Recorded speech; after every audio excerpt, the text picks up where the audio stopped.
యాదాద్రి లక్ష్మీనరసింహస్వామి ఆలయ నూతన trust board నియామక వ్యవహారం తెలంగాణ కాంగ్రెస్లో తీవ్ర దుమారం రేపుతోంది. ప్రభుత్వం ప్రకటించిన ఈ బోర్డు నియామకాలు పార్టీ అంతర్గత విభేదాలను ఒక్కసారిగా రోడ్డుపైకి తెచ్చాయి. ఉమ్మడి నల్గొండ జిల్లా సీనియర్ నేతలను, పార్టీ సొంత క్యాడర్ను సంప్రదించకుండా ఏకపక్షంగా తీసుకున్న నిర్ణయాలపైన గాంధీ భవన్తో పాటుగా సోషల్ మీడియా వేదికగా తీవ్ర అసంతృప్తి వ్యక్తమవుతోంది.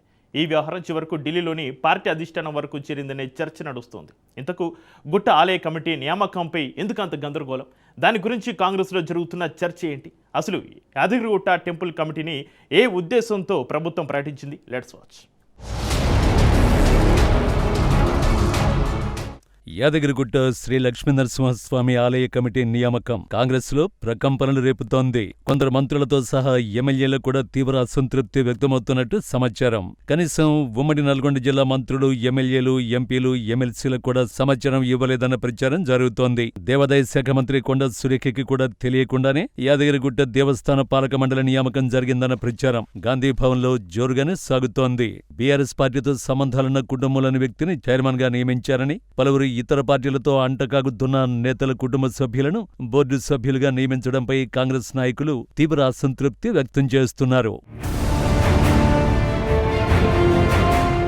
యాదగిరిగుట్ట దేవస్థాన పాలక మండలి నియామకం కాంగ్రెస్ పార్టీలో చిచ్చు రేపుతోంది. ఈ కమిటీని నియమించడానికి 2 రోజుల ముందు నల్గొండ జిల్లాలో భారీ బహిరంగ సభ నిర్వహించినా ఆ సమయంలోనూ జిల్లా మంత్రులు, ఎమ్మెల్యేలు, ఎమ్మెల్సీలకు కనీసం మాట మాత్రంగా కూడా పాలక మండలి నియామకం గురించి ప్రస్తావించలేదని వారు అసంతృప్తితో ఉన్నట్టు ప్రచారం జరుగుతోంది. ఇక మునుగోడు ఎమ్మెల్యే కోమటిరెడ్డి రాజగోపాల్ రెడ్డి బహిరంగంగానే తన అసంతృప్తిని వ్యక్తం చేశారు. ప్రభుత్వ నిర్ణయాన్ని తప్పుపడుతున్నారాయన.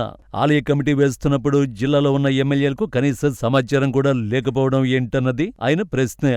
ఏళ్ల తరబడి కాంగ్రెస్ జెండా మోసిన ఒరిజినల్ కాంగ్రెస్ నేతలకు ప్రాధాన్యత లేదంటూ ఆయన చేసిన వ్యాఖ్యలు పార్టీలో హాట్ టాపిక్ గా మారాయి. ఉమ్మడి నల్గొండ జిల్లాకు సంబంధించిన కీలక నేతలను కనీసం సంప్రదించకుండా ప్రభుత్వం ఈ బోర్డును ఎలా ఖరారు చేస్తుందని ఎమ్మెల్యే రాజగోపాల్ రెడ్డి బహిరంగంగానే తప్పుపట్టడం తెలంగాణ కాంగ్రెస్ లో చర్చనీయాంశమైంది. అంతకుముందు సీఎం రేవంత్ రెడ్డి నల్గొండ జిల్లా పర్యటనకు కూడా దూరంగా ఉన్నారు రాజగోపాల్ రెడ్డి.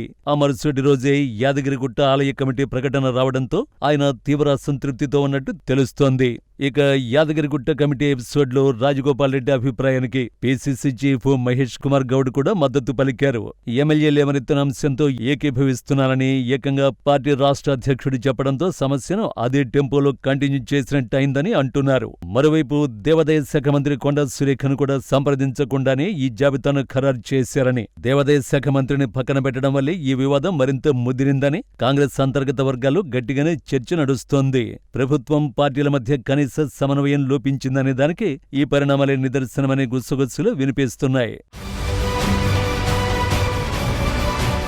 మరోవైపు ట్రస్ట్ బోర్డులో ఎమ్మెల్యే వినోద్ వెంకటస్వామిని చేర్చడంపైన ఆయన వ్యతిరేక వర్గం అభ్యంతరాన్ని వ్యక్తం చేస్తున్నట్టు తెలుస్తోంది. ఇప్పటికే ఆయన కుటుంబంలో 2 కీలక పదవుల్లో ఉండడాన్ని వారు ప్రస్తావిస్తున్నట్టు సమాచారం.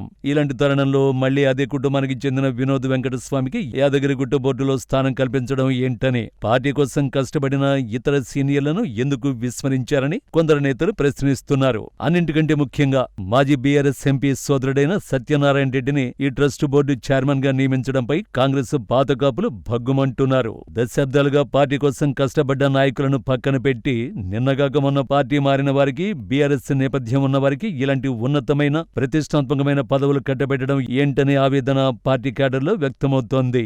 మరోవైపు ప్రముఖ నటుడు చిరంజీవి భార్య కొణిదెల సురేఖను బోర్డు మెంబర్ గా నియమించడం రాజకీయంగా సరికొత్త వివాదానికి దారితీసింది. ఆమెను తెలంగాణలోని అత్యంత ప్రతిష్టాత్మకమైన ఆలయ బోర్డులో ఎలా నియమిస్తారంటూ సోషల్ మీడియా వేదికగా విమర్శలు వెల్లువెత్తుతున్నాయి. స్థానికతను, తెలంగాణ సెంటిమెంటును దెబ్బతీసేలా ఈ నిర్ణయం ఉందంటూ కొందరు నేతలు అసహనాన్ని వ్యక్తం చేస్తున్నారు. ప్రతిపక్షాలకు ఆయుధంగా మారేలా ఈ నియామకం ఉందనే ఆందోళన కూడా వ్యక్తమవుతోంది.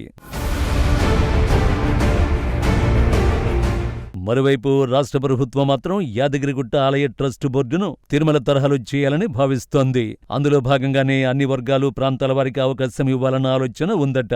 దానికి తగ్గట్టే ముఖ్యమంత్రి వ్యూహాత్మకంగా అడుగు ముందుకు వేశారని ప్రభుత్వ వర్గాలు చెప్తున్నాయి. కమిటీ నియామకం వెనుక గుట్ట అభివృద్ధి ఎజెండా కూడా దాగి ఉందన్న అభిప్రాయం కూడా వ్యక్తమవుతోంది. అయితే కాంగ్రెస్ లో మాత్రం ఫీలింగ్ డిఫరెంట్ గా ఉంది. జిల్లాల వారీగా తమకు కనీసం సమాచారం ఇవ్వలేదన్న అసంతృప్తి వ్యక్తం చేస్తున్నారు స్థానిక నాయకులు. ఈ పరిస్థితుల్లో ఇప్పటికే లోపల రగిలిపోతున్న రాజగోపాల్ రెడ్డికి యాదగిరిగుట్ట ఎపిసోడ్ కలిసొచ్చినట్లయింది. సరే, ఏ ఉద్దేశంతో ఆయన తన అభిప్రాయాన్ని వ్యక్తం చేసినా పిసిసి చీఫ్ హోదాలో మహేష్ గౌడ్ దాన్ని సమర్థించడం మాత్రం కథను ఆసక్తికరమైన మలుపు తిప్పింది. మొత్తంగా చూస్తే యాదగిరిగుట్ట ఆలయ బోర్డు నియామకాల వ్యవహారం తెలంగాణ కాంగ్రెస్ లో పెద్ద చిచ్చే పెట్టింది. అసంతృప్త నేతలకు పార్టీ అధిష్టానం సీరియస్ గా తీసుకుంటామని హామీ ఇచ్చినట్లు తెలుస్తున్నప్పటికీ రేగిన మంటలు చల్లారేలా కనిపించడం లేదు. మరి ఈ అంతర్గత సంక్షోభాన్ని ప్రభుత్వం, పార్టీ పెద్దలు ఎలా సర్దుబాటు చేస్తారో వేచి చూడాలి.